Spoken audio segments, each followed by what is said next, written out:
channel and Yes, yes. sorry for interrupting. No problem. Yes. Okay, so good evening, all of you. Good evening, dear students, dear colleagues. Uh, and as you know, that today's session is on the talk from academia to building a startup uh, by Dr. Danica. I would like to brief you about her. Dr. Danica will talk about her career in artificial intelligence and her motivation to create her own startup following work in academia and finalizing her PhD in natural language processing. Her industry experience includes exciting projects such as Apple Siri and Sentient Machines is founded on her belief that AI and humans are stronger working together than independently. Sentient Machines platform analyzes human voice and uses more than 25 AI algorithms to capture emotions, extrapolating insights, turning customer frustration into happiness, improving agent efficiency, and training in order to transform customer experience.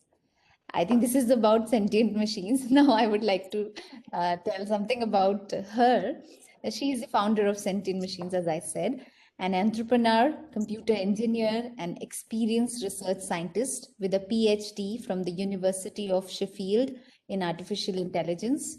Danisa's academic research in natural language processing is balanced with industry experience, having worked with the SRI team that developed Apple Siri and then Recode Sure, analyzing human voice. So far, she's published more than 50 publications and a book on text analytics. She has been cited over 1,600 times, and she has over 16 years experience in artificial intelligence and natural language processing and over 5 years in entrepreneurship. To talk about my association with her, this through me and Dr. Basant Agarwal, both of us developed this MOOC course, AI for Youth, from through Bardin Network. That is how we associated. That is how we know Dr. Danisa.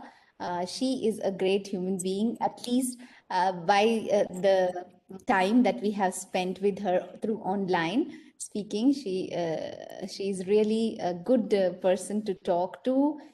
Your mood will really lighten up when you talk to her. So thank you, Danisa, for accepting our invitation and agreeing to talk to our students. Now I think I should stop talking and let you talk. Thank you. Thank you. That's a very nice and kind introduction. Thank you so much. It's been a pleasure to, have the opportunity to share perhaps some of my career, I guess, choices and my journey. And I think we can kind of run this session in an informal way. So if anyone wants to ask questions, I guess this time is for the audience to kind of enjoy it and get the answers to any questions. But I will talk, as Priyanka mentions, about my career. So I'll briefly go through how I started in AI, and then what triggered the motivation in me to start my own startup. So yeah, by all means, I welcome questions and interruptions even, because I think that makes it more interesting in this online world, because I can't see everyone and it's always nice to see people. So I'm going to run through the presentation, and then at the end, if we have time, I will also show a demonstration of Sentient Machines, if that's of interest, because that could be interesting. And so you've heard a lot about me already, so I don't need to say a word. Sorry. So just briefly, Sentient Machines. So we are on a mission to transform human communication, and I'll tell more about this in the second part of the presentation. But just generally, what that means is that we want to help humans become more effective in the way they communicate, so that they can more clearly communicate their message and just become better communicators. So I hope you can't see this screen. I will put it down there. You know, part of the mission is my own belief that AI. So I'm an optimist about AI, perhaps because I've been in AI for so long, and I believe in positive uses of AI. And I know we live in a world where there's a lot of fear and there's a lot of, you know, issues around data privacy and so on. And I do believe that we do need to pay attention to ethical AI and make sure that we do treat people as human beings, and we don't sell their data and do all sorts of things that you could do with AI, unfortunately. But I always say, someone once told me, gave me this analogy between for knife, like knife you can use in a way that's very bad, but also you could use it in a very good way. So it really depends what you do with it. Or like with the internet, the internet has been an amazing thing, but it has brought a lot of issues and a lot of problems. So I think with AI, it's very similar. It really is, and my belief is that if you know the use to positively assist humans is stronger than AI and humans working independently. And what that means to me is that AI has this power the power to empower human beings, because AI can hold in memory much more than we can do. And therefore it can complement a lot of our works, and it can almost make us superhumans if we use it in the right way. So the empathic human-machine collaboration perhaps is again related to what I believe, and coming back, we'll again come back to some sentient machines more later. But I think empathy is one of those things that people take for granted. Some people, and this is only possible. I speak about this based on the data we analyze, based on the experiments we did, and so on. I think it's not immediately obvious that for human beings, even expressing empathy is not immediately obvious. Some people are more sensitive than the others, and therefore they use empathy in very different ways. And this is where I think machines could almost pinpoint, because if a machine pinpoints something, then you don't get angry. It's not another person. So I think that's what makes the machines much better in some ways. It's almost, someone gave me an example of this app that was, I think, a therapy app or something like this, where people were saying, like the feedback on the app was that people were saying that they were feeling it was easier to share with knowing that it was a computer on the other side than with another human. And that's probably because, you know, we feel a lot of things, guilt, we think people are going to be judged and so on. And so that's why I think this collaboration between a human and machine can be really, really powerful if it's kind of put in the right way, if it's packaged in the right way. So the platform, in one sentence, what Sentient Machines platform does, it analyzes speech. So for example, if we plugged it in now, like we are recording this, if we analyze this, we would be able to first of all see transcription, and second of all get the analysis of the emotions, the feelings, the topics that are being discussed. And all of this is done through analyzing not only the words, so it's not only the, you know, what I say, but also my intonation, my pitch, my excitement, or the lack of excitement, like whatever is actually happening. We capture this with the platform, and then we enable you to try and manage that. And the current application is mainly in call centers. So as I said, I'll talk about this in a moment, but I first want to kind of go a step back and just talk about the beginnings of my journey in artificial intelligence. And it all started with actually our joint, I guess, Professor Damljanovic, which is how we know each other, has been an introduction for me. There was at the university, there was an optional subject. And I remember him mentioning The Ultimate Hitchhiker's Guide to the Galaxy, which I think we all in the group then immediately read and got hooked. And he made the joke, I think, when we had like the first class, and this was optional. So it was a class of more than 1,200 people, I think, in the generation, but only maybe 10 to 15 of us have chosen artificial intelligence as an optional class. And I think he made the joke, and I put it here. I can't actually exactly remember exact words, but it was something like, you know, you are all mine, as in you're all going to be hooked by AI just the way I am, because I think this passion that he has, I think it then translated like to the whole group. And I think that is very, very important. I think when you have teachers who are just passionate about their work, and they literally feel that passion, and then you get more interested, and the more you read about it, the more interesting it becomes. And this was you know, a long time ago, so AI wasn't very popular. I don't want to say popular. AI did exist, and there are films and so on, but it didn't really exist as a job or anything like that. So when I graduated, even though my thesis was in AI, because I was hooked. It was all done. I was already fascinated by AI, and I built this expert system for helping you choose a destination where you want to travel to. But my first job was as a programmer, so it was a programming job, and it was an amazing company in terms of like the team. I had to because they trained me. They literally trained me with no experience of programming except for the, you know, experience from university. They gave me a lot of training, and they are very supportive, and it was great. Like at the beginning, I was very, very happy and very excited. But I think soon after that, I became like this.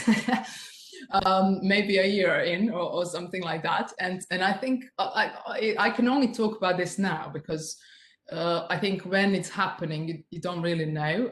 I think there was a point where I decided, okay, I need to change the job. And I think the what was missing for me was the meaningful application of my work. So something that would make a difference to like, you know, the life of someone. And I just didn't maybe believe that, you know, that was the case for whatever software we were building back then, even though the team was very smart, very competent, amazing. So I then changed the job. But even then, that didn't fix it. And I think there was a point in time where I thought programming was the issue. I honestly believe that like at some point in my career, and this was, I think, my second job, that I just made the wrong choice. I shouldn't be programming. I just should be doing something else. But even I just for a reference, I program even today running Sentient Machines. I actually program and enjoy it immensely. So I think the issue was, again, the application of whatever I was building.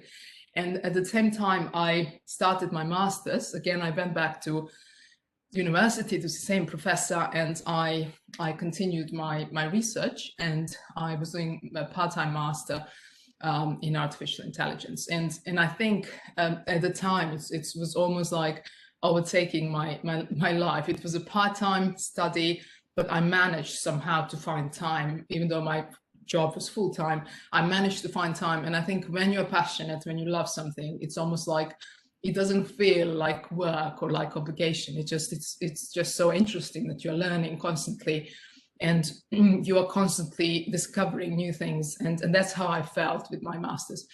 And on this slide, you could see, I would say from the screenshots, you could see that this was some time ago. Because the one to the left, which is the expert system in the domain of tourism, excuse me. This is the expert system. So I am a passionate traveler, so I love traveling. And I think I was trying to kind of build something that I would personally find useful. So what I build is an expert system that is basically a system that you can talk to, and it will then, it will ask you about your travel preferences. It will ask you about, I don't know, when do you want to go, you know, what is your company, you know, and so on. And then it will make a decision for you on where you need to go. And this is to the left, the screenshot to the left. So this was, I don't know, 2003, I think, 2000, yeah, 2003. And then when I continued this work in my master's project, I decided it wasn't quite scalable, so I'm going to try and upgrade my bachelor thesis into something more interesting and more useful. And actually, at the time, I really believed this, I could really, you know, create something that agencies would want to use, you know, tourist agencies and so on. But then, unfortunately, I never actually pursued that direction. But the idea of my master's project was to try and use reasoning behind the scenes, so try and automatically infer based on people's preferences, infer where they wanted to go. And I did this by grouping people into different profiles. So I would, for everyone, so if all of you would join, you would get a different label based on your travel preferences, based on where you've been before, based on what kind of type. Some people like adventure on holidays. Some people just like to relax on the beach. Some people like one or the other, depending on the, you know, time of year and so on. So all of this I put in this massive ontology. And then on one side, I had user profiles that I kind of labeled as adventurer, you know, pacifist, you know, book lover, things like this. And then on the other side, I had destinations that were kind of labeled in the same way, and then I was matching them. And I really enjoyed working on this project because I believed it was a scalable way to kind of find your next destination. Because I think for me, it was always about what is the next, you know, exciting place I could go to. So while doing this, towards the end of my thesis, and this was, I think, only the beginnings of TripAdvisor and like reviews, I realized actually it's going to be hard to maintain something like this, you know, if you don't update it, because hotels update, you know, constantly. There are new places coming out, there's new restaurants, they open, they close. So how can we maintain this? And this is how I then ventured into the part of AI called natural language processing. So whereas before I was mainly in like the world of ontologies and reasoning and so on, I think now I needed to kind of expand my knowledge and learn more about, is it possible from these TripAdvisor reviews, from Wikipedia, from everywhere on the internet I can find information, you know, is it possible to apply some of the NLP techniques and then try to build these and maintain these databases automatically.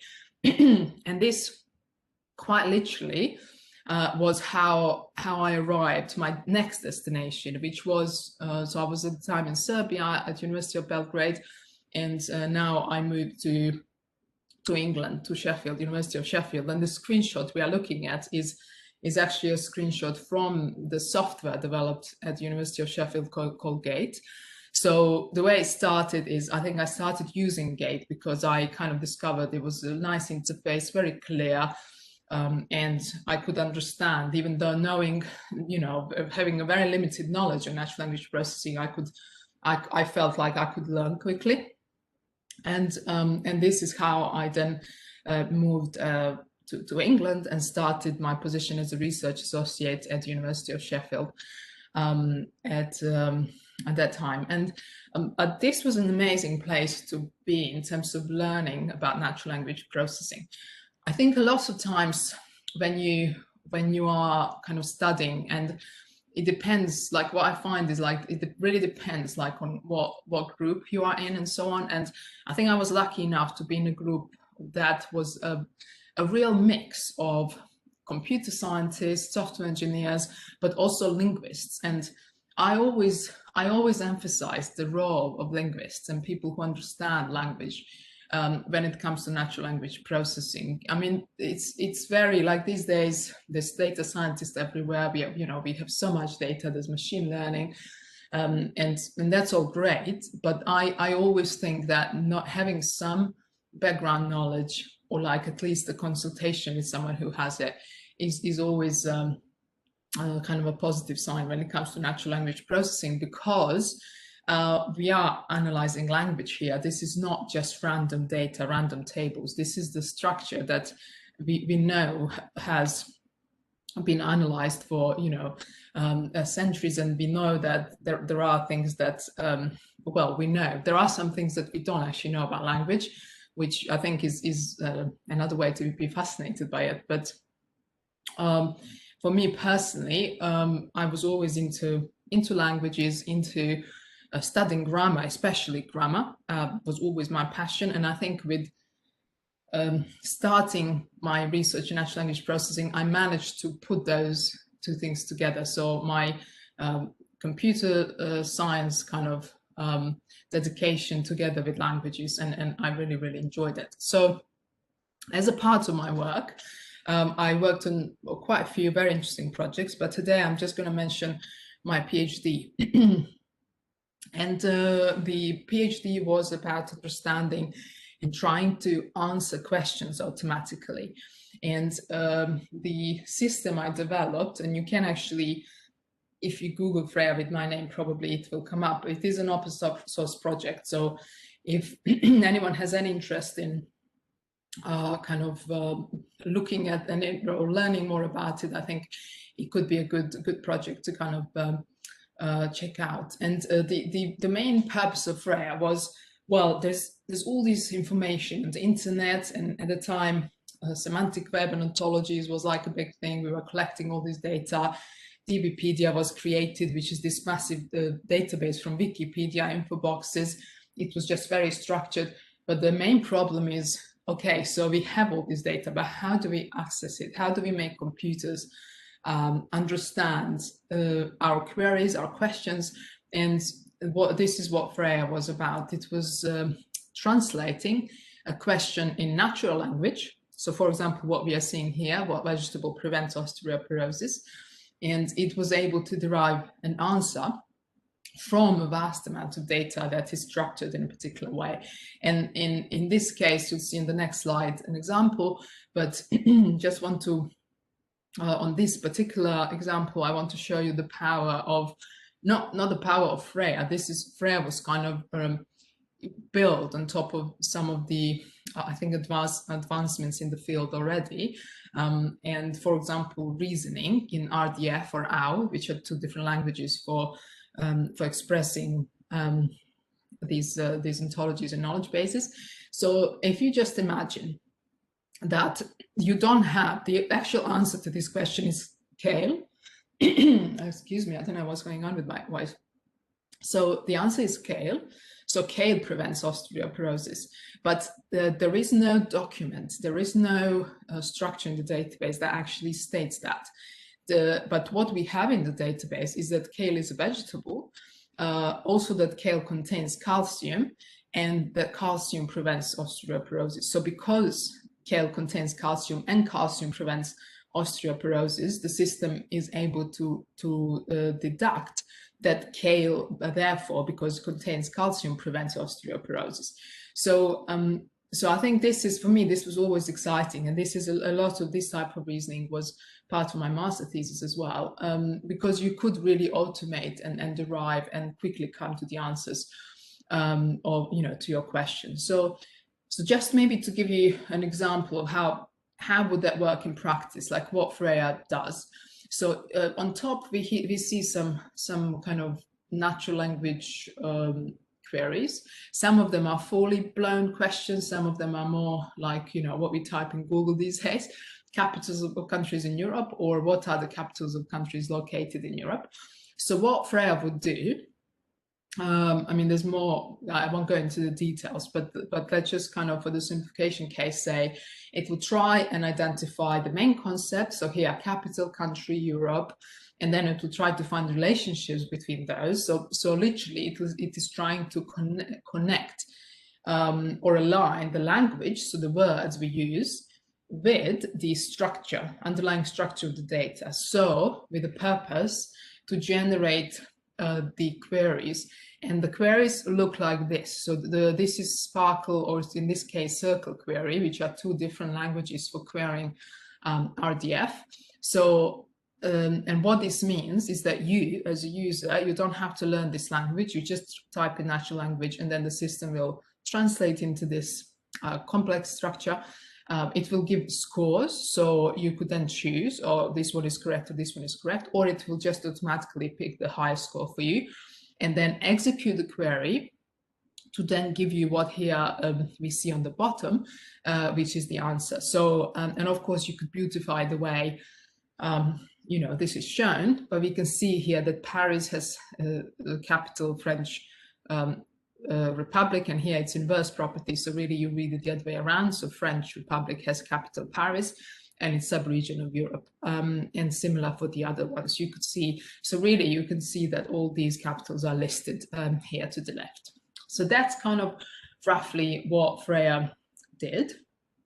And again, I won't go into more details. I think one of the things that I realized during my PhD project was that it was very difficult to automate translation of language into different structures. And this is because different people, like if we talk about ontologies, and just for a reference, ontologies are, just to simplify the definition, it's basically a set of concepts and relationships between them. So the way we've seen it on the previous slide. And two different people might represent the same thing in a very, very different way. And, you know, you could say Paris is located in, I don't know, France, and France has capital Paris, or Paris is the capital of France. So and these things, they kind of, when we talk about them, because we understand language, it's easy, but when we are talking about computers here, trying to understand, you really have to specify things, you know, concretely. So what we see on this slide is, so A is the initial ranking. So the system, the Freya, will attempt. So it will try its best to make a link between a language and the structure. And then in the step B, if whatever user has selected, it will try and add a reward for that. And the reason is that then for the next user, we want to kind of put that option on the top. So we want to use the knowledge of all the users to try and boost and try to help them get to the answer as quickly as possible. And the ranking then changes, you know, and updates and so on. So what we see here, for example, maybe just to make it more clear, because I understand this could be very complex. It's you know, you have to kind of go deep into like what we're trying to do here, but just to make it through examples, like here in this table, we have what is the smallest city in the US. So just below that, we have smallest city, minimum of city population. So the things coming up with geo at the beginning means that we have identified the concepts in this structure, but we don't know what to do with smallest and with minimum. So we are not sure whether we should map smallest to minimum function, because if you know, if it was biggest, maybe that's maximum function. If it was total, that's the sum function, and so on. So these are kind of things that you have to, or I had to do in Freya, but I also left it up to the user to be able to interact and specify this if they wanted. And I think this really paid off. This interactive approach really paid off in this challenge, where actually Freya scored better than all the other systems. I think here we're just showing the second best system. And the reason was, I think, because Freya wasn't trying to automatically answer everything. It was actually able to say, here are the options I've identified, which one does it look, which one looks right to you as a human? And then if you pick that option, it will then rank the app, using the +1 -1 connotation from the previous slide, and then it will just keep learning. And I think this is what enabled it to score really well. And I think F measure of 50.58 is pretty amazing, given that I have not tried Freya on DBpedia or Music Brains prior to this challenge. I think the challenge was almost like too overwhelming because of the amount of data. I remember I had to have like this special server, massive server, to host DBpedia because it was such a massive database, and I had to set it up specifically for this challenge and so on. So, but I was very pleased that we received very, very good results. So as I mentioned, DBpedia is Wikipedia info boxes in the structured form, so in RDF. And Music Brains is also a massive database where you could find all the information about different bands, different songs, albums, and so on. So it was actually quite an interesting project to kind of work on and compete in. So yeah. So I think I'll stop there with my PhD. And this is really, I think, for everyone when you finish a degree, when you finish a PhD, especially with PhD, because with a degree, I think there's like a broader knowledge and so on. With PhD, you go really deep into one topic. And even though, like, for me, it was so interesting, like I really, really enjoyed working on it because the topic was so fascinating to me. And I almost was personally, interested to build a system that works and so on. But I think what happens always at the end of any degree is that you are like, right, okay, so what now? What do I do now? What are my options? And because all the work that was taking up all your time is now done, and you kind of need a new challenge.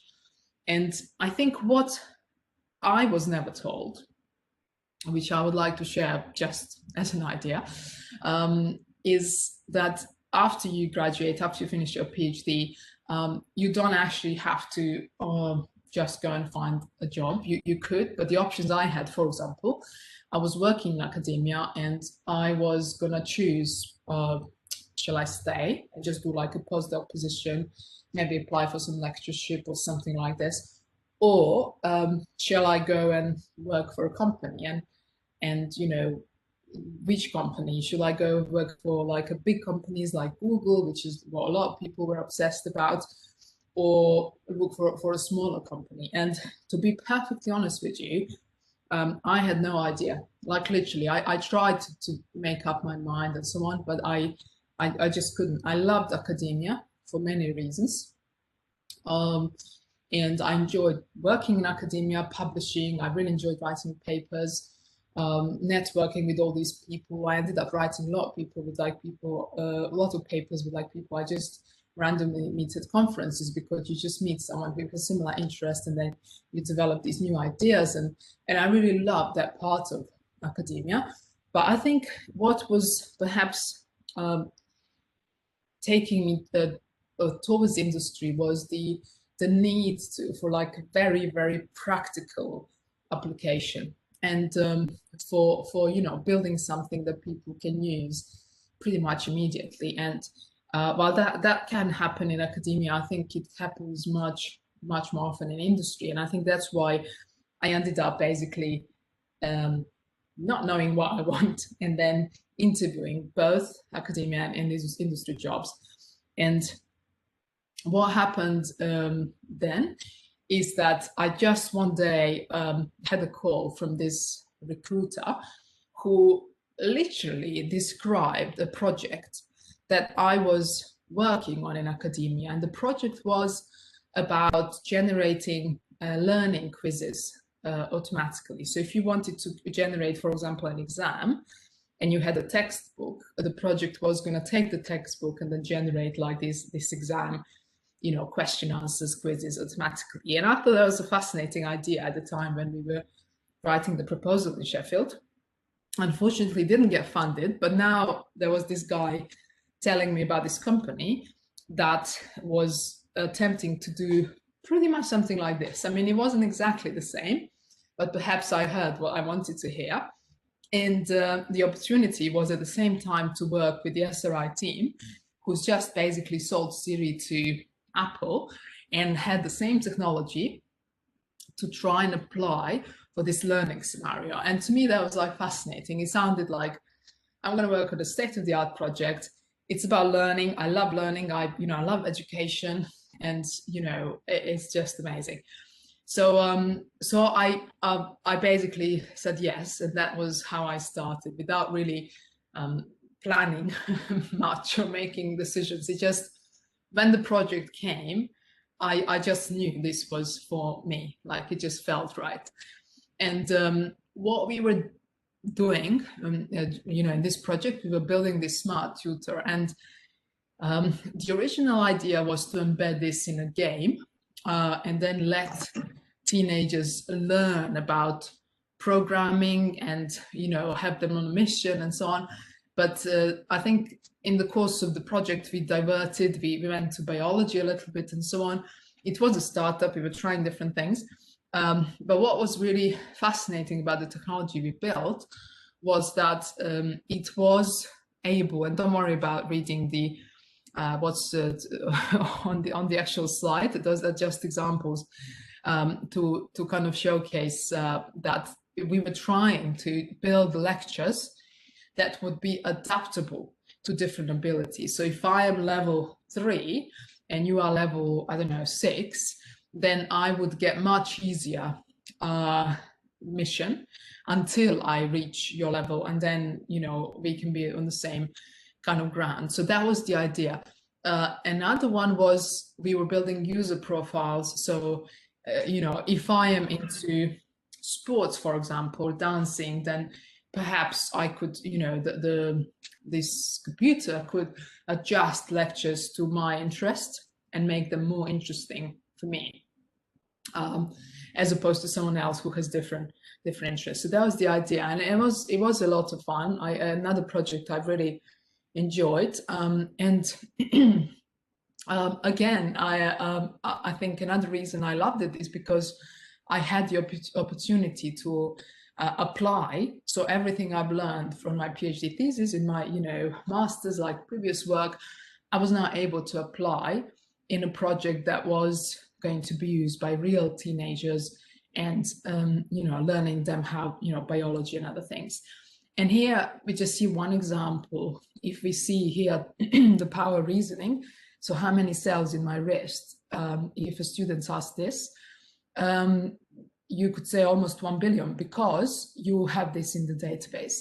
But then if they say, and how many cells in my knuckle, the system would say, I don't know, but I know about wrists. And the reason it's able to make this connection between knuckle and wrist is because back in the ontology, there is a relationship between knuckles and wrist, and we know that they are body parts, and part of hand, and so on. So this is why you can generate this relationship, and then the computer, the system, can become smart enough to actually suggest, I don't have the full answer, but perhaps this will help. Knowledge about knuckle perhaps can help you about the wrist. So so this is kind of just one example. Another one, and I think this is based on this one, we had some success in the academia world as well. So the idea of this was, there is this amazing database called CK12, which is, I think, developed in America, and it's got a lot of resources, free resources for learning. At least at the time it was free, and it was for that kind of age, like teenagers, I think. So what we were doing here is, from all these textbooks, so CK12, for example, we were now generating questions and potential responses. So you could see here correct answers. So for example, some organisms like bacteria consist of only one cell is what you find in a textbook, right? So now we have different patterns, and we say which of these organisms exist as only one cell. So because we want to test the students, and correct answers are bacteria, amoeba, but we also want to generate what we call distractors. So these are incorrect answers because we wanted to kind of have a B, C, D choice and so on. And we use the ontology to do this. So this idea actually won us an award again in academia. So this was a conference, 2013 in Rio. And completely unexpected, completely not even like interested in like awards of this type. I think because when you're in industry, it's I think they're very different focus. But we were given this award, which was much appreciated and amazing, I think, for the team at the time. So unfortunately, we didn't really make, I guess, commercial success with the project for various reasons. So I then moved on, and I didn't immediately move to Entrepreneur First. It took me about 2 or 3 years to discover Entrepreneur First. And for those of you, I do think that there is one in India. I might be wrong, but I think they have opened the new offices recently. They're expanding massively. So maybe just a few words about Entrepreneur First. This is an amazing place where they're on the mission to try and find talented people that can build the companies to change the world. And they really want like some groundbreaking ideas and really people who are kind of passionate about their work and so on. And then what they do is they have this program where they select, really, it's very hard to get in actually. I think when I applied, it was about, I think 6,000 people who applied, and then they selected 100. And then even from those 100, there were maybe about 20 who survived towards the end of the program. I think I'm using rough numbers. I'm sure it's somewhere out there on the internet. But it was basically designed in stages. So you get the training. They tell you what to do. You don't have an idea at the beginning. You just kind of have your skills and things that you think you want to do. Some people have maybe a few ideas and so on. I personally went to EF at the time when I was doing job. I had a job, but I kind of wanted to build a company. And at the time I was doing this, I had this side project, which was kind of developed because, I don't know, I had a few chats with my friends, and it was in the recruitment. And then as soon as I joined Entrepreneur First, it was clear that that's not what I should be doing. And I don't even know how to explain why. Like they just try and kind of channel you towards doing what you really want to do, what you're really passionate about.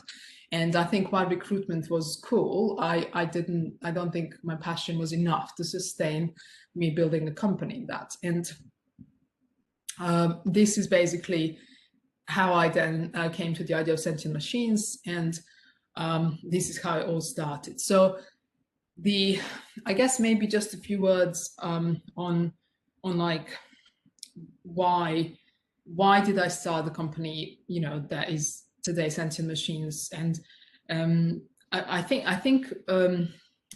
I was mentioning in my first job, I had a helping hand, like people were helping me.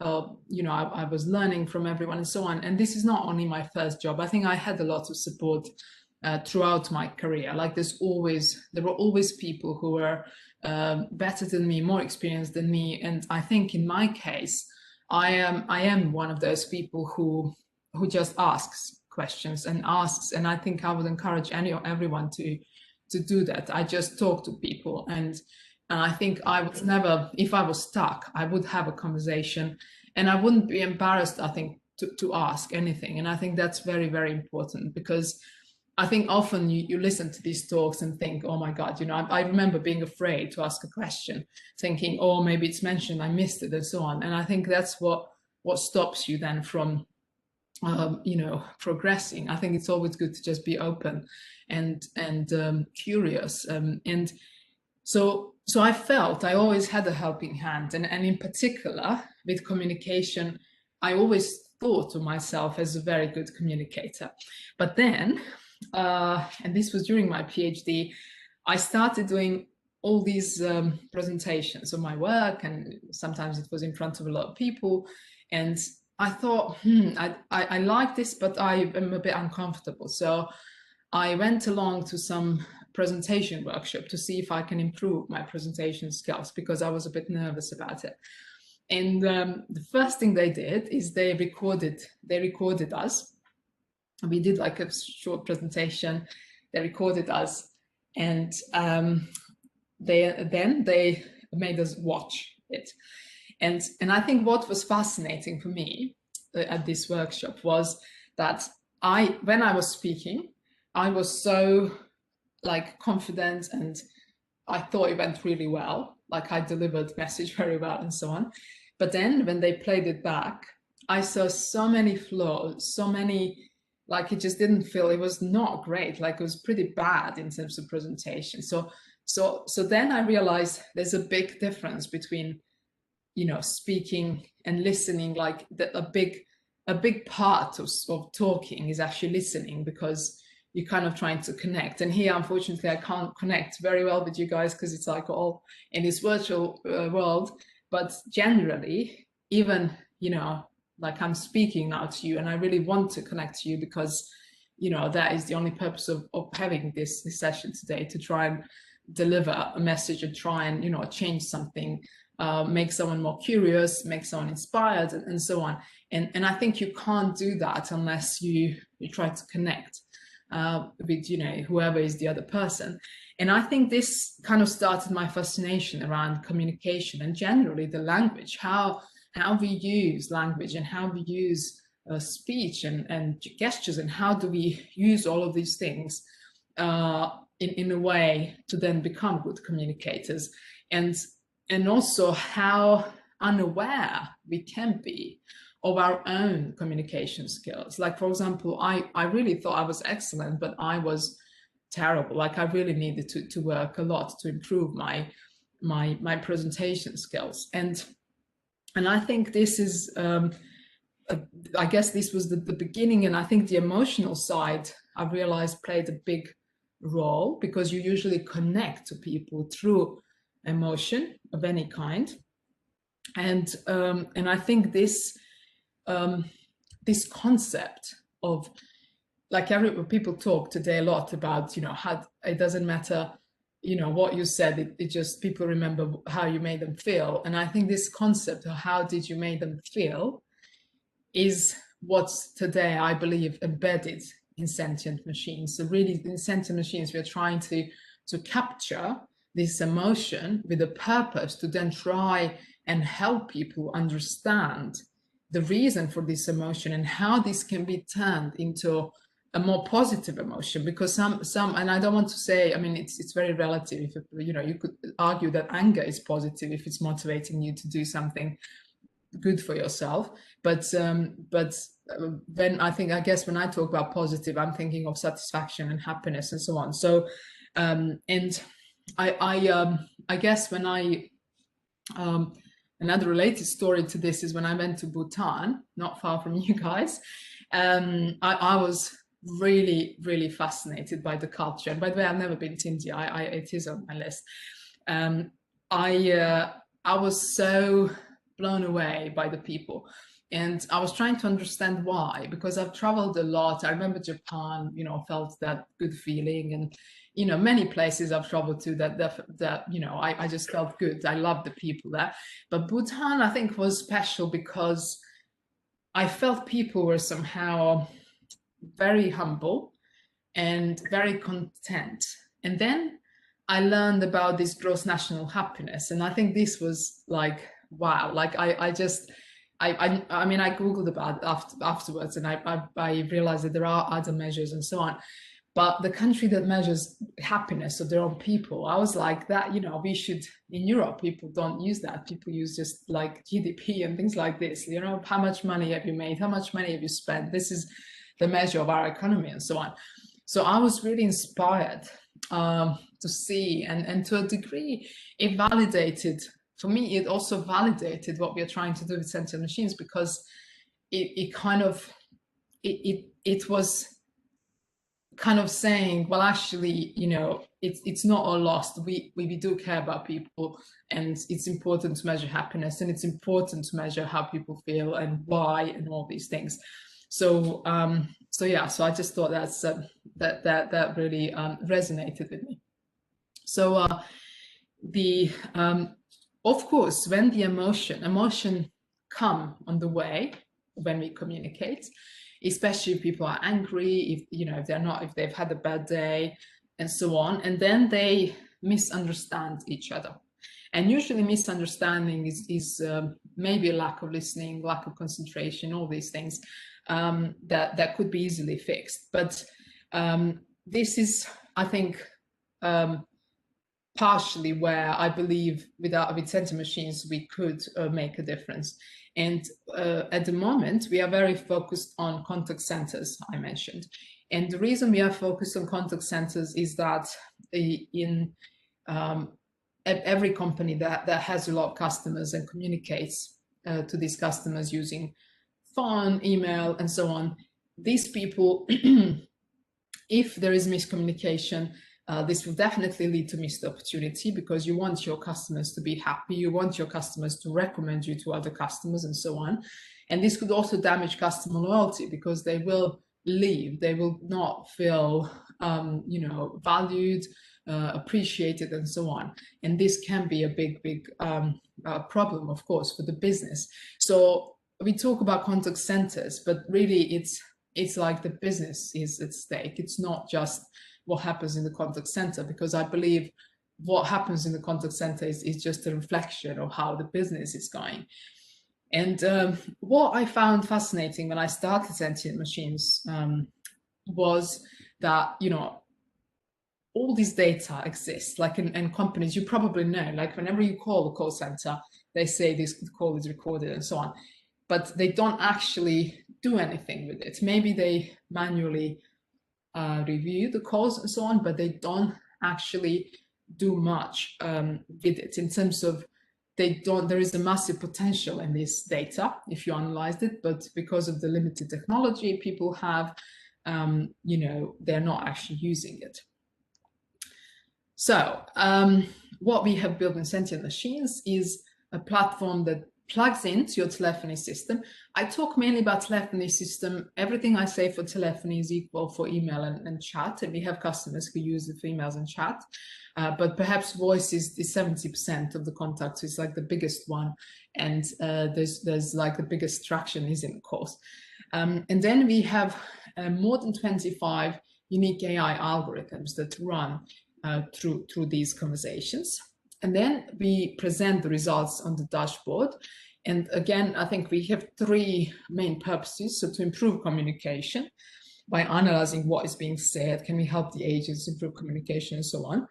Observation, so there are measures mentioned on this slide, like NPS, CSAT, and CES, which stands for Customer Effort Score. So these are all measures, like if you've been communicating in call center and they say, oh, would you recommend us to another customer? Basically, they're measuring NPS. Or if they say, how happy were you with your call today? That's customer satisfaction, or CSAT. And customer effort is a bit more complicated, which measures how much effort you as a customer had to go through in order to achieve your goal.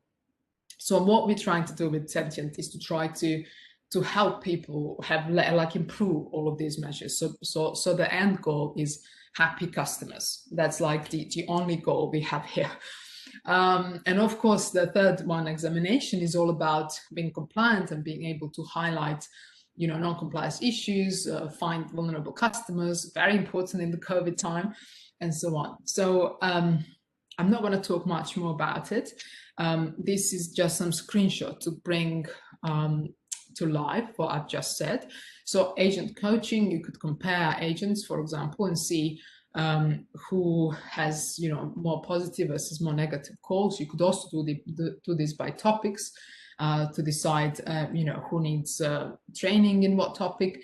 You could decide which topics are like here we have funds and payments up, update details. These are all different reasons why people call, and you want to minimize, really, you want to understand, okay, why is app so negative? What can I do to remove that negativity? You could discover emerging trends. So this is very exciting, I think, feature, because you could, as people call, there will be issues coming in, and then you want to automatically derive what is going on. I can actually, if we have time, I can show a demo. It's already 11 o'clock, so I've been talking too much. So I'm going to stop in a second. So compliance, again, like just trying to find non-compliance issues. We have time. I'm sorry to interrupt you. We have time. We can go for the demo. Yeah, okay, perfect. Or maybe I think yeah, okay. So after I show this, maybe we can just ask maybe for a few questions, just so that it doesn't feel like I'm only talking. Yeah, sure, sure. So here, voice of the customer. So you could really drill into like, what is it that people like, what is it they don't like about your product, and then you could open your call in the call viewer and just click through. So what I always talk about is with Sentient Machines, we pinpoint, like, just imagine having thousands and thousands of calls every day, and we pinpoint which ones you should be looking at, because you can't look at everything. So it's almost like an alarm, ringing if something is wrong. And then when you open that conversation, you could jump straight to where it's pointing you.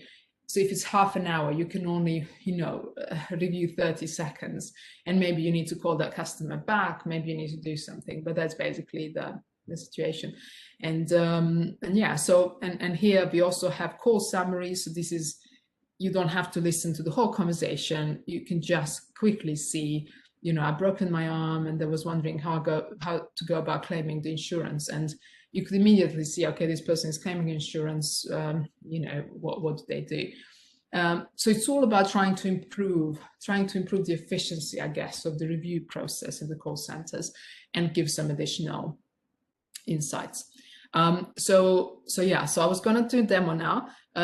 Maybe Priyanka, if you just ask if there's any questions beforehand, or Yes. I have many questions actually. Okay.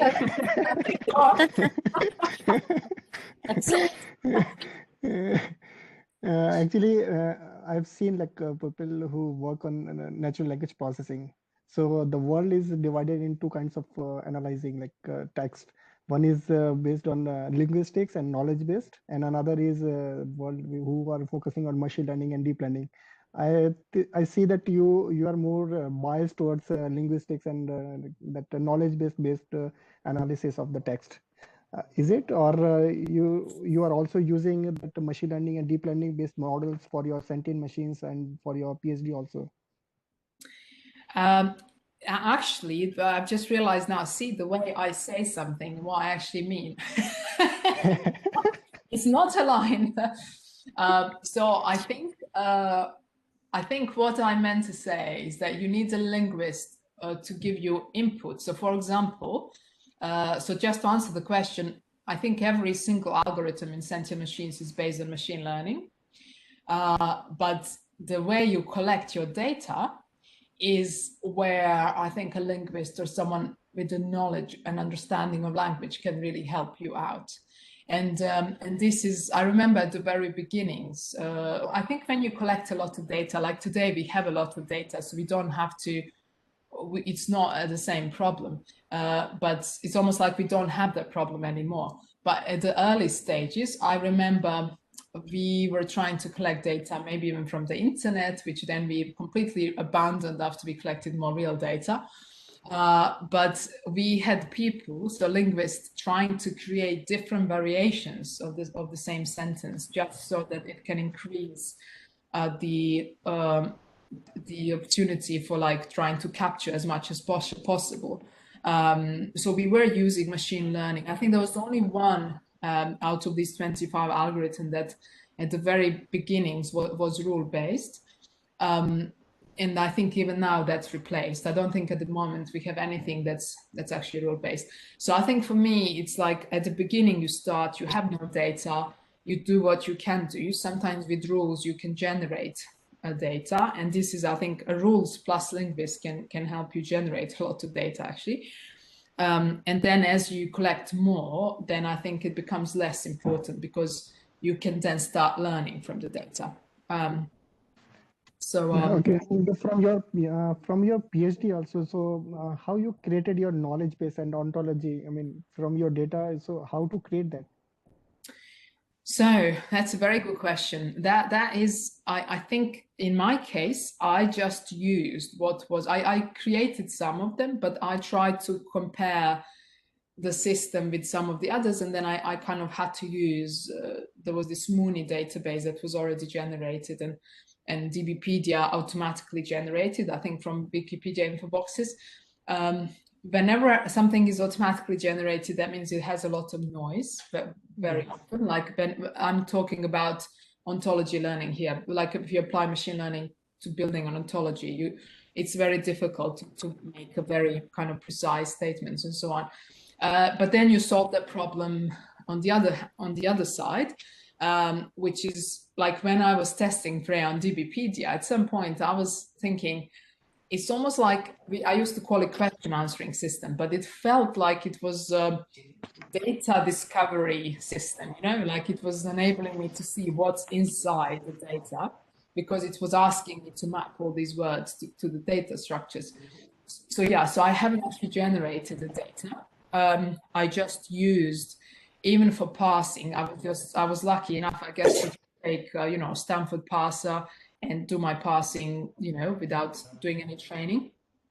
Yeah, so I didn't actually generate much. That now that I think about it, I think the only database I generated was Gate. So Gate, which is the software we used, I was working on a project where the idea was, can we basically users to use Freya to answer questions? And I think we generated an ontology to describe this NLP system, and then that was it. But that wasn't very big, and yeah, that was the only part where we generated data. Nice. And one more question is like for a given, domain specific data. So what you'd suggest, like we should go for, that DBpedia or Wikipedia based ontology or that knowledge based creation, or do you think that there can be some kind of, that manual ontology building is also a good idea for developing a model for a domain specific thing? It's I think it's a good question. I think it's always good to have. I think the trouble with using something like DBpedia, you have to deal with basically ambiguities. You have to then decide. Like it's almost like you're going to have too many options for every word. It's similar to if you use any of the WordNet, for example. WordNet is a very popular database to use for synonyms, for example. But then if you use it, you have the problem of like, how do I decide, out of these 10 or 20 synonyms, how do I decide which one is the right one? Because if as a human, you look and you think, oh, these are not right. You only can't go down to like 3. So I think there's always that challenge of trying to balance between I'm always up for trying something that exists, like for example using BERT today because it's like a massive database already built, or like before that Word2Vec, and I think that's all very useful. But I think I guess the way I would do it, I would use that and then build domain knowledge on top of that, and then give priority perhaps to my manually curated database. My concern is like I have one document. Let's say that one document that is some document, any document, and now I want to make a system which is related to that document only. So if I ask a question, I want an answer from that particular one document. So I don't have anything else, I mean, as an input. So for this situation, do you think that ontology and this kind of system will work, like Freya? Yeah, I think so. Yeah, if something is that's the domain specific, yeah, definitely. It's almost like you just build your own ontology. It's probably faster. It's probably faster to build an ontology and then use it than to try and make all the others work. I remember I tried quite a few ontologies that were out there at the time, and there was this proton ontology, which I thought was amazing because I was trying to cover all these generic concepts and things, and then I was expanding this. But then there came a point where I was like, I was again trying to solve ambiguity, and I was trying to solve ambiguity in a way that it was just becoming a too difficult problem. People do PhDs on like this ambiguation, and if you are trying to do something else, it can become challenging. So I can't hear you.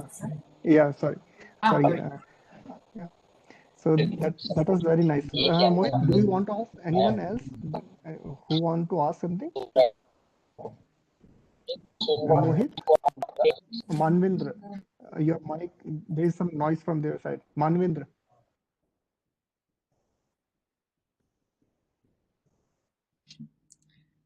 So I can show maybe a demo quickly. If there are no questions, then we can take any more at the end. Is that okay?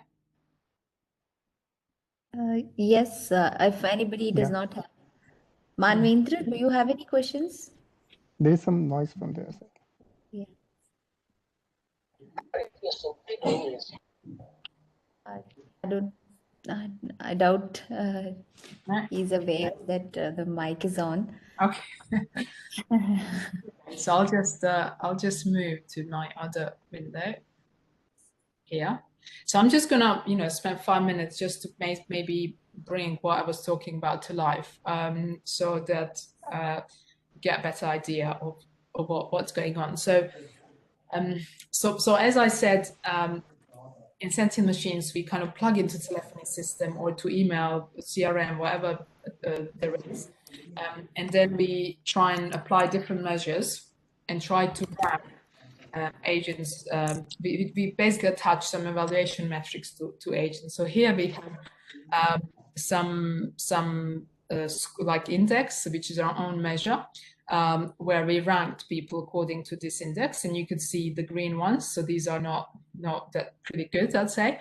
And then you could also see that some of them are very low. So what you want to do is make sure that all your agents in the team increase this number, and this number is really a reflection of the communication. And sometimes it's not always the agent. Sometimes the customers just come angry in advance, and this is why we have these other measures to try and kind of be fair. So positive language is something that we kind of pay attention to a lot. Empathy, so especially if there is frustration, are agents empathetic to that particular situation? Are they listening? Are they able, this is perhaps the most interesting one, which is able to predict if the customer has ended up happier or less happy, or like how did it go? And then of course you could review, and kind of assess all of these people here. So this is just like I would say more like a reporting dashboard. And then this one is perhaps more interesting because it's very interactive. And this is where you could go really deep. Like, for example, you could say, I just want to see my negative, interactions. And then on this sunburst, you could see topics. So all of this, like negative, that would be the algorithm trying to classify into negative. This sunburst here is also trying to classify on multiple layers the topics. So what is it that people are talking about? You can see the tech support here is, for example, the most negative. So, and then these other ones, I could click on tech support to try and investigate why. So it says that the app, so people may be having an issue with the app. So if I want to go further and investigate, okay, what about the app? I could use these bubbles, which I mentioned on the emerging trends before. And I could see that people have an issue trying to download the app. or having an issue with Huawei phone. And then if I click on any of this, I could play the call. Hi there, I'm trying to download the app onto my phone, but it keeps on freezing. It comes up with like a black screen, and then the app just shuts itself down. Okay, so the app, you've got it on the phone, you can see the icon. Yeah, I can click on it, and then it just goes to a black screen, and then it just shuts itself down completely. Right, and what phone are you using? A Huawei phone? Okay.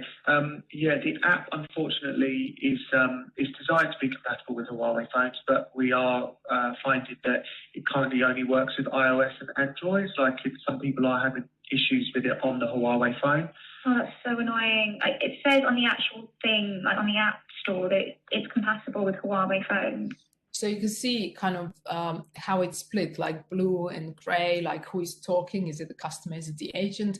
You could see, you could also use these pointers. I could just, instead of listening to everything, I could just kind of... Hi there, I'm trying to download the app onto my phone, but it keeps on freezing, and then it just goes to a black screen, and then it just shuts itself. The app, unfortunately, is designed to be compatible with Huawei phones, but we... So annoying. It says on the actual thing, what's a pain? Okay. Yeah. So you could see how you could just like skip through bits that are interesting, depending on what, like here we don't have many markers. This is just like a role play. This could be much more kind of busy with like vulnerability and other things. And this is basically the whole purpose is to try and bring kind of attention to what is what's wrong and so on. And maybe if I show you, I'll just try and find some example, and you could see the score. The score is really trying to kind of say, look at this, like if it's -1, you should look at this because it's very, very important. And if you're investigating equally positive interaction, then you should look into high score and then try and teach people to kind of interact in that way. But if I just select, for example, some of these with the vulnerability, and if I just click on that. Hello. Hi, is that Sam? Yep, it is. Hi, Sam. It's But I was having some discomfort a few weeks back, so I called my doctor, and he told me to go to A&E immediately, and I ended up like being in hospital for 2 weeks. So you could see that it's like now identifying that's potential vulnerability because that's the potential customer who is maybe ill and so on. So that means maybe they need extra care and so on. And then as a follow-up, we have this v-response, which is basically now the system is trying to identify whether the agent is doing the right thing with those customers, and if not, they'd be trained to kind of include this v-response when they talk to customers. And I think that's basically how it all work. What was that? Sorry, I thought someone wanted to say something. So, and then maybe the last thing I'll show is this sentiment change, which I think is perhaps interesting because this is where, and maybe I'll just reset everything for a second.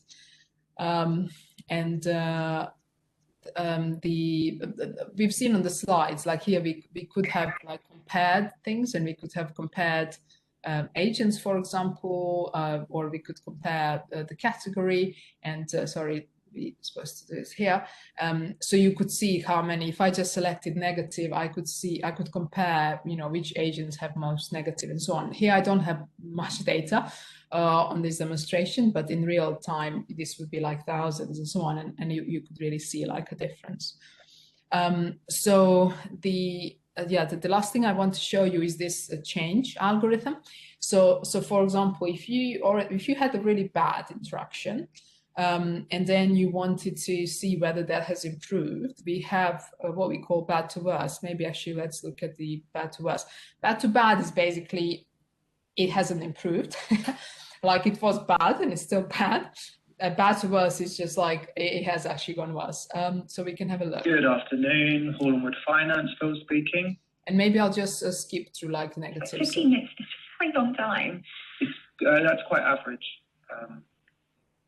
What, you're saying 15 minutes is an average call waiting time for your company? For most companies, about 15 minutes is I don't care. You shouldn't have to wait 15 minutes to talk to somebody anyway, but moving on.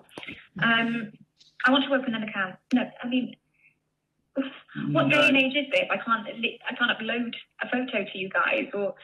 Well, I wouldn't be able to see identification through the phone, so you can already see the emotion building up, not going very well. And then let's get an option to That's open an account. absolutely ridiculous. You call yourself. That's absolutely ridiculous. Yeah, I'm sorry you feel that way, but that is the way the process is at the moment. So I have to go into a branch. The whole reason that I'm calling you guys is because the queues in the branch are far too long at the moment. I just literally popped in there. It'd probably be another half an hour before I even get to somebody there. So I have to go back in there, you're saying? Yes. Well, I just think that's absolutely absurd. That is absolutely absurd. I just think this is awful, sir, that I'm offering you my business here, and do you know what? Forget it. It's fine. Goodbye. So yeah, that didn't go very well. So that's kind of what we are looking for. We're looking for whether, this frustration that was at the beginning, has it improved, has the customer felt better? So equally, you could say, well, actually, I want to look into bad to good, which means even though the customer was frustrated, that probably the situation has improved towards the end. And if I look already from this timeline, you could see how the things are. Yeah, so let's see. It's been going on for over a week now. I was told that the check would arrive within a couple of days. I think it's 3 working days. I called up.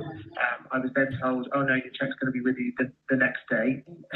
Frankly, I think the service is just disgusting. I think it's ridiculous. I've had a break-in. I'm waiting for this money. I can't afford to buy my kids their Christmas present until I get this check. And I'm just waiting on you, and I'm finding it incredibly frustrated. So obviously a very frustrated customer, and then the agent is trying to be empathetic, and you could see here little hearts and things, which means that comes from the acoustics. So acoustically there has been like empathy and depth. But then if I scroll down and if I just follow these markers, we can see how it ends. Yeah. Well, okay. Thank you for ringing. No worries. Okay. Thank you very much. And have a look. Sorry, I clicked in the wrong place. That will just be cancelled. Sure. And have a lovely Christmas. And hopefully, as I said, this should be with you pretty soon, and all your Christmas presents should be able to be brought. Yeah. Well, I hope so. Yeah. Well, okay. Thank you for ringing. No worries. Okay. Thank you very much, sir. Okay. Right. Thank you very much. Bye now. Bye. So we can see that by the end of the conversation, there has been a resolution and therefore better sentiment. So yeah, so that's kind of what we are monitoring here. So I think I'll just stop now for a moment. So that is do you also apply that acoustic and speech and variation analysis for each sentence, or you are just doing it for the selective sentences or? We actually apply for the full sentence, so it's kind of a sequential based algorithm. So it kind of takes the full conversation, and then it decides where there are basically where are some kind of apathy, empathy, confusion, fear, frustration, happiness, excitement, and then at the moment we try and kind of merge them into positive and negative. Just to kind of try and simplify the use case for the customers, with some of the insights like vulnerability I mentioned. Some of these granular emotions are very important. So like stress and anxiety, or even sadness. Like sadness, typically, it doesn't really have to be negative. I mean, you could be sad because of something has happened, but it doesn't actually impact that. The agent can't do anything about it, so you don't want to say that's negative. But in the context of vulnerability, that can be very negative. So I think we go granular on the level of the algorithms, and then on the level of the application, we then decide how to use them, I guess. Thank you. I think it is a very interesting session. Freya, please. Anybody else who has any questions for Danica? Students?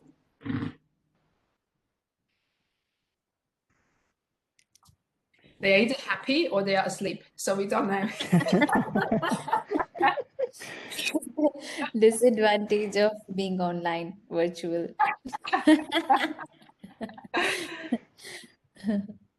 So, Yeah. I think it was a very good session, very informative, and I think Basant is the only one who has enjoyed a lot in this. And Yeah, for me it was like very interesting and informative, and I am sure that students from final year and third year they were motivated. They are maybe shy as you were in the initial days, but maybe they are not yes. asking questions. I do But I'm remember sure this that period. some of the but I'm sure that some of the students are motivated, and they will think about not choosing a job, but for going for an starting a new venture or some entrepreneurship. Excuse me, sir. Oh, okay. I had yes, a question.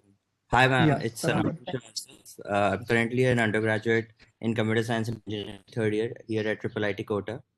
So my doubt was, once you're done with creating this product which you're trying to push to a market, so you're the entrepreneur that is as close as I've ever been to any person who has started his own company or her own company in AI or ML. So I just wanted to know, how do you pursue customers? How do you find that need or the target where you have to hit this product, or where the need is in the market? How do you pursue that once you're done with the product?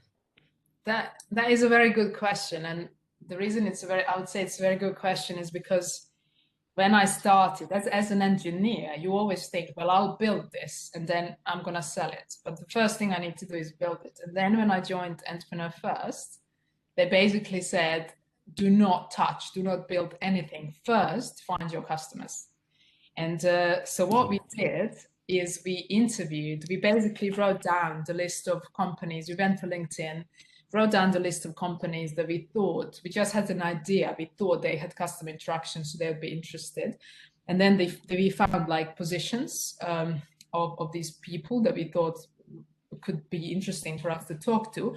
And then we conducted interviews. And there is this book called the Mom's Test, or the concept, but also there's a book around it, and it's talking exactly about this. If you build a product but you have no customers, you might as well just die. And you have to have customers. We have customers today who are using this live. So this is not just kind of a research project, which is I think what would happen if you build a project without looking for customers.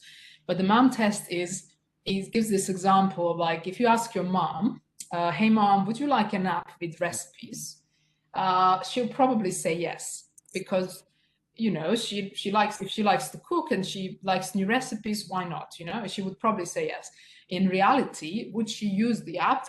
Probably no. Like, maybe she exchanged it with friends. Maybe she, like, I know what I do with recipes. Like, it's not nothing. It's like an app would drive me crazy. So you have to ask the right questions. You can't say, do you like my product? You actually have to understand, is there a need? Is there a pain for this customer? And are you able with your software to solve the pain? So for example, in our case, we know that customers have to, because of regulations, they have to manually review many conversations. So even though there's many other benefits of using our technology, this is, I think, the biggest pain at the moment that customers experience. And without technology, we can automate and remove that pain and just help them, avoid fines, avoid a lot of, basically unnecessary money spending. And this is what you're looking for. You're looking to first conduct interviews with potential customers to understand what your product can solve. And of course, I think that, like, if you look for Steve Jobs and, iPad, like some of the quotes, he says, well, the customers didn't know they wanted an iPad. And that's true. So there's another extreme where you kind of, if you are really an innovator and forward thinking, and you're convinced, okay, this technology is so cool that people would love it, I think. But even in that case, you would have to spend money testing it with real people, looking into how they use it and so on. So I think definitely customers are number one, product is number two at the beginning. And then, of course, as you build your product, you need to maintain the quality of your product so you can keep customers and then bring more customers, if that makes sense. Thank you so much. I was worried about the fact that once I start with a project, or anyone start with a project, we don't have that focus in our minds as to put it to market one day. So because of the lack of customers, or because of the lack of vision about the particular project. So I was curious about it. Well, thank you so much. Thank you so much for the answer. Talk to people Right. first and then build it afterwards. You'd be surprised how much you can learn from just simple conversations, and people are actually willing to talk as well. Like we found some of our advisors today are people who accepted interviews very early days, and so, Right. you know, they're willing to talk. All right. Okay. Thank you so much. You're welcome. Cool. So I think we are coming to an end. So I on this slide, you have my contact details. If any further questions, anything, I'm available, and check out, further on Sentient Machines. If you are interested, we do also have some resources for learning around AI. We're trying to build that up more, but it's always the time that's limiting. But we're trying to kind of increase the, create an impact of trying to spread AI love a bit more. So. Yes. So I think with this we have come to an end of this very informative session, and I would just like to close with acknowledging. Thank you so much again, Danica, for accepting our invite and giving a wonderful talk to our students. I am sure that some of them would have got inspiration to progress. As Basant said, that they may be having that fear or inferiority complex or something. But I'm sure the talk would have, with the talk they would have gained a lot, and looking forward to more collaborations with you and such events with you. You are an inspiration especially for women in AI. And with this, I think we would like to end. Excellent. Well, thank you so much. Perhaps next time we could do it in, perhaps soon we will be out of this pandemic and we can even talk about life. So do visit wherever you're visiting India. Please do visit Jaipur. Yes, it is on my list. So I will let you know when that is when it happens. I'm a bit sad now. When I went to Bhutan, I should have kind of sneaked into India. But the problem with India is so massive and there's so many things to see that you can't really just squeeze in, a weekend. Right. Okay. Excellent. Thank you so much. Thanks for inviting me. And yeah, it would be great to see what comes out of our future collaboration. Sure. Okay. So thank you. Bye-bye. Take care. Thank you. Wishing you good health. Bye. Bye-bye. Bye.